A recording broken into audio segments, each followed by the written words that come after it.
Umaatikabong bakbakan para sa legasiya at mga titulo. Sa pag-anunsyo pa lang ay talagang niyanig ang buong mundo.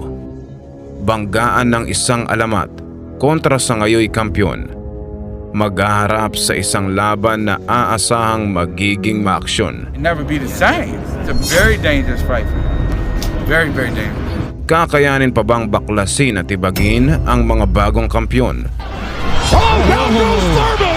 O ito na ang panahon para bumaba sa trono at ipaubaya sa bagong henerasyon? You should retire then if you don't want to fight the top guys in the division. Yan ang ating pag-uusapan, pero bago yan, isang 1-2 combination muna sa like and subscribe button para lagi kang updated sa mga kaabang-abang na bakbakan. Well, we're going to see if Errol Spence is really the truth, which is his moniker. He can't handle your speed, son. But he is not that easy to hit. He's not that easy to hurt. It's all over. The fight is stopped. Can he live up to expectations? Ngayon pa lang, magdasal na po tayo sapagkat mahirap na laban ito. Maraming nagulat sa inilabas na ulat hinggil sa paparating na bigating laban ni Pacman. Walang nag-aakalang ito'y kontra sa di hamak na mas malaki, kaya mas lalong kaabang-abang. Sino ba naman ang makapagsabi na ang 42 ay kakasamuli laban sa numero 1 sa kanyang dibisyon? Kaya napahanga ang lahat dahil muling ipinamalas ang katapangan at ito'y isang malinaw na indikasyon. That's what people love about Pacquiao.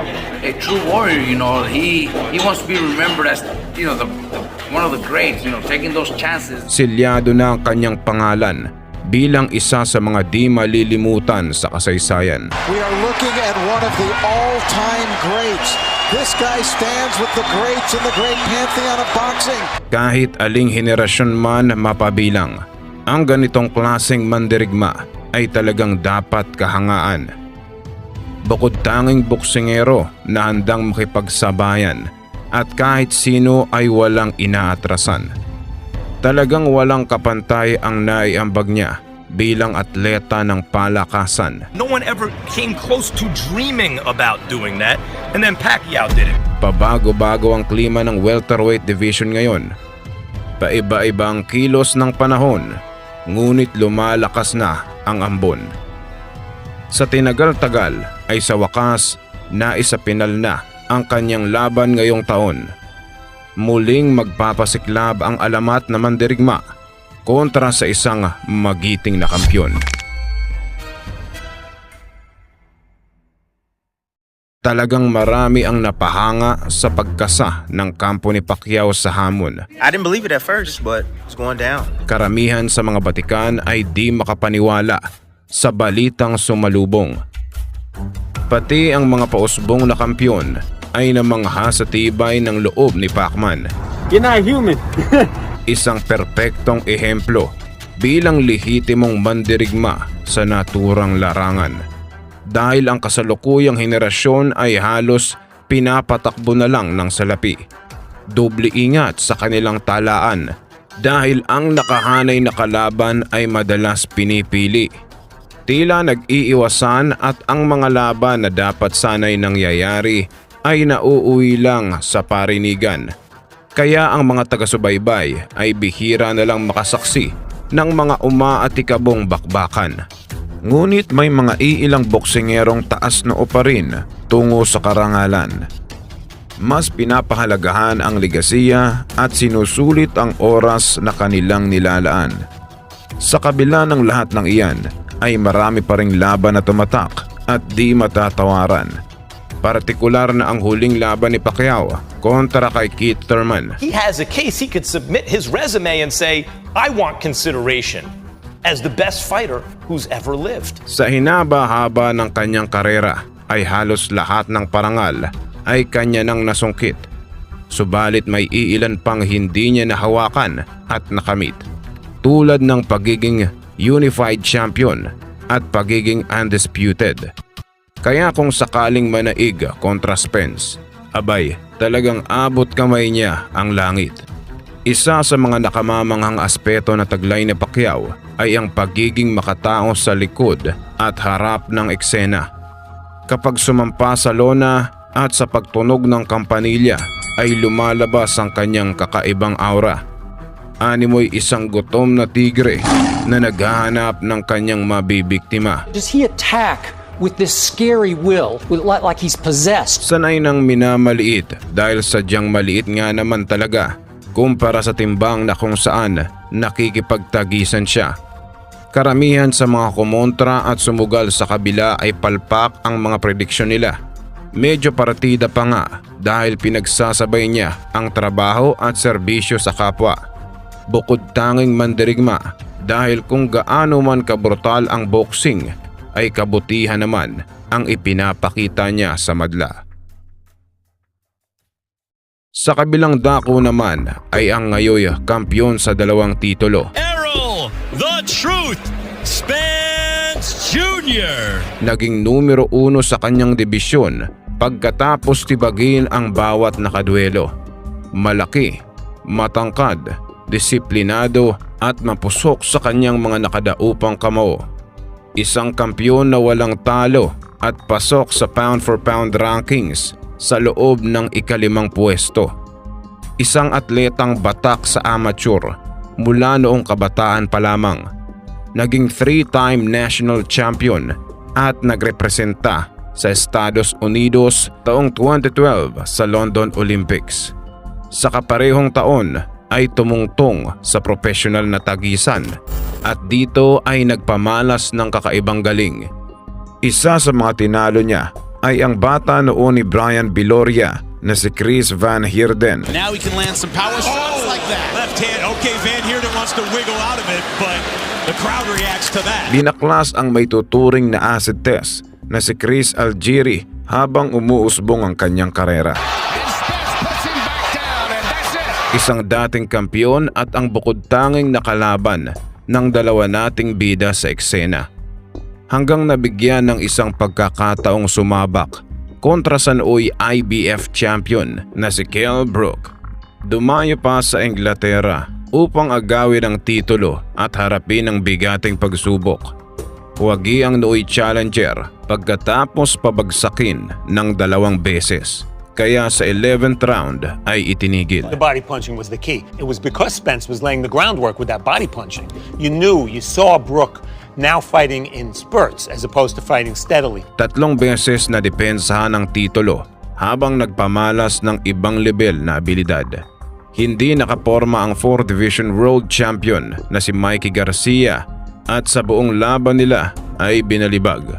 Dito ipinamalas niya ang pagiging eksperto sa teknikalan habang dinomina ang kabuuan ng laban. Errol Spence is a machine tonight against a really good counterpuncher, smart, high IQ fighter. Sa ilang taon niyang paghahamon kina Sean Porter at sa iba pang kampiyon, ay nabigyan rin ng isang pagkakataong sumabak para sa isang unifikasyon.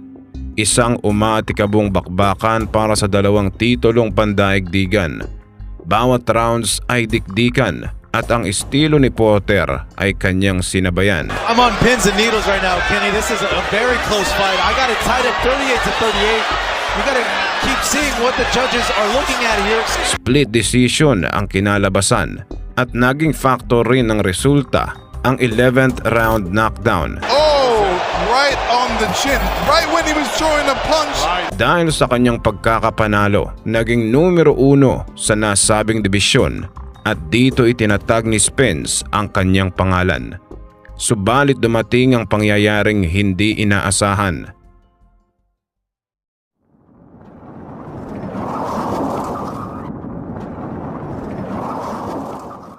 A violent crash overnight as a Ferrari flipped on a Dallas street. In that car was Errol Spence Jr. He's the boxing champion from DeSoto. Spence survived the crash but is in rough shape at a Dallas hospital right now. The video of that crash makes it look unsurvivable. Police say Spence was not wearing a seatbelt. Marami ang napapaisip at nagdududa kung kakayanin pa ba niyang sumabak. Talagang sinubukan ng sariling tatag nang testingin muli ang kakayahan kontra kay Danny Garcia na may tuturing na isang elite fighter sa welterweight division.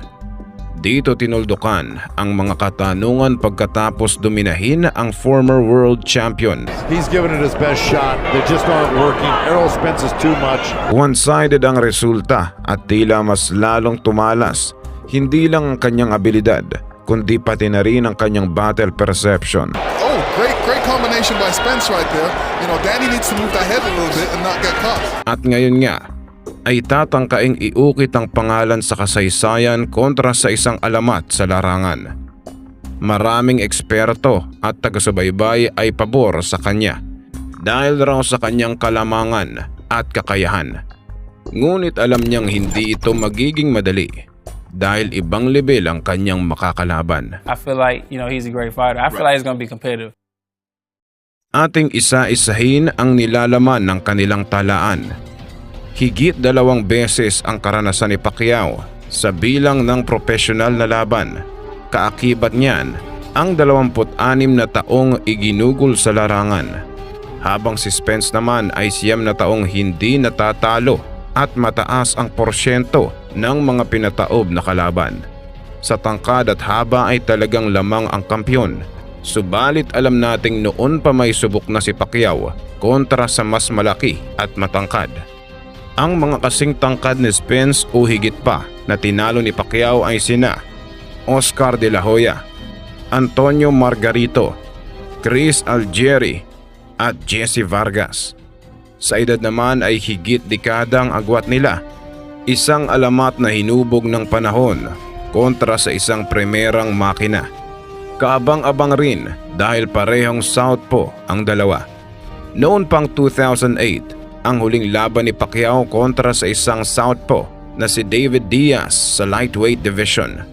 Dominante si Pacquiao sa mga panahong ito, kaya binaklas ang dating WBC champion. I can't imagine that it would, but he's going to pay a heavy price in these last 2 rounds unless something changes. Habang si Spence naman ay huling nakatapat si Chris Van Heerden na isang southpaw noon pang 2015 na nagresulta via TKO. And down he goes for the first time in his career. Chris Van Heerden knocked down at the fists of Errol Spence Jr. Kung usapang achievements naman ay alam na natin kung sino ang mas matimbang. Di mabilang ang karangalang tinamasa ng kabuoang takbo ng kanyang karera. Nasungkit ang mga kampyonato sa 8 dibisyon at 5 sa mga iyon ay bilang lineal champion. Pagiging kampyon sa 4 na dekada, pinakamatandang welterweight champion, fighter of the year sa 3 taon, knockout of the year pagkatapos patulugin ang pambato ng mga Briton, naging fighter of the decade, and there's too many to mention. Habang si Spence naman ay umuusbong pa lamang ang karera. Nag-umpisa sa welterweight division at sinasabi ng mga eksperto na kayang-kaya niyang umakyat at sungkitin ang kampyonato sa 3 dibisyon. Pinataob ang mga iilang batikan at former world champion. Bilang numero 1 sa kanyang dibisyon ay karapat dapat ring mapasama sa pound for pound rankings ngayon. Kung usapang taktika naman ay talagang magkaiba ang estilo ng dalawa. Si Pacquiao ay malakidlat sa bilis, samahan pa ng atake sa iba't ibang anggulo. Ang angking talino ay produkto ng itinagal niya sa larangan, kaya mahirap mahigitan. May mga galaw na hindi mahulaan at mga kombinasyong imposibleng maunahan. Habang si Spence naman ay isang relentless at pressure fighter. Ang mahabang kamay ay ginagawang panukat, sabayan pa ng jab at tira sa katawan. Disiplinado dahil laging bumabato at nakataas rin parati ang depensa nito. Isang pure boxer na talagang nayu-utilize ang mga advantage niya sa bawat duelo. Ang pagkakapareho lang ng dalawa ay ibang level ang kanilang binubuga at mga taktika. Si Chris Algieri lamang ang bukod tanging nakaharap ng dalawa. At kung siya ang tatanungin kung ano ang magiging takbo ng laban nila. Manny Pacquiao is something special, so I'll never count him out. Errol Spence is an undefeated, young, hungry world champion. It's a very difficult fight for Pacquiao. Sa pagtunog ng kampanilya ay talagang nag-aabang ang buong mundo sa bawat kaganapan. Lahat ay nakatutok, blow by blow, pati na rin sa magiging resulta ng laban. Talagang competitive ang hatid ng welterweight division sa mga taga-subaybay. May mga iilang mandirigmaring matagal nang nagpapainit habang naghihintay. May isang kampiyon pa na walang talo at matagal nang gustong patunayan ang kanyang sariling kakayahan. Magaling rin, ngunit marami ang nagdududa dahil sa quality ng mga nakalaban. Tila hindi na ilalabas ang buong potensyal dahil sa kakulangan ng aksyon mula sa kanyang promosyon. Kaya nagmimistulang anino kumpara sa dalawang kampiyon na magpapasiklaban ngayon. Talagang matira-matibay ang lagay ng welterweight ngayong taon. Ni isa sa kasaysayan ay wala pang nakasungkit sa 4 na titulo bilang undisputed sa nasabing dibisyon. Isang malaking karangalan sa kung sino man ang mag-uuwi nito. Kaya asahang lubos na paghahandaan ng magkabilang kampo. Kaliwat kanan ang mga katanungan dahil hati ang opinyon ng karamihan. May usapin pa patungkol sa kung sino dapat ang may hawak ng WBA title, kaya maraming nagugulumihanan. Huling laban ni Pacquiao ay noon pang Hulyo taong 2019 kontra kay Keith Thurman. 2 taon na rin ang lumipas sa mismong gabi ng laban. Maaaring negatibo ang epekto kung ang kanyang makina ngayon ay kinakalawang, o maaaring maganda ang dulot nito dahil mahaba ang pahinga, kaya tiyak kondisyon ang kanyang pangangatawan. Kakayanin pa bang lakbayin ang landas kasabay ng bagong agos at mamayagpag muli? This is the way Manny Pacquiao wants to go. You want to go out with a bang as a real legend. O ito na ang tamang panahon para bumaba sa trono at ibaon na lang sa alaala ang mga nagdaang sandali. A number of people thought Errol Spence the future of the welterweight division. Kaya abangan natin ang kanilang naglalagablab na pasiklaban. I would never count out Manny Pacquiao, but you have to make Spence a big favorite. Tiyak isa na namang maaksyon na sagupaan sa pagitan ng ngayoy kampiyon laban sa kagilagilalas nating kababayan.